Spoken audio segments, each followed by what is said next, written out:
ہم دوسری بات کریں گے لیمن کی اور اجوائن کی۔ لیمن جو ہے اس میں چونکہ وٹامن سی پایا جاتا ہے اور یہ ہماری اندرونی سوزشیں جو ہوتی ہیں، جو ہمارے اندر کے ورم جو ہیں، یہ ان کے لیے بہترین ہے۔ ایسے لوگ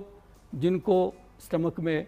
بد ہضمی جسے ہم کہتے ہیں یا ایسیڈیٹی کا مسئلہ ہے یا کھانے کے بعد افارا ہو جاتا ہے، تو اس کے لیے آپ اجوائن لیں، مثلا ایک 50 گرام پر اجوائن لے لی اور اس کو برتن میں ڈال کے لیمن کے رس سے اس کو تر کر لیں، وہ ڈوب جائے۔ جب وہ خشک ہو جائے اتنی جتنی اجوائن ہے اتنا اس میں کالا نمک ڈال کے آپ رکھ لیں، تو اب چوتھائی چمچ چورن ٹائپ یہ ایک تو لذیذ بہت ہوگا، اور اس کا جو سب سے بڑا فائدہ یہ ہوگا کہ چونکہ اجوائن جو ہے یہ بلڈ کو پتلا کرتی ہے،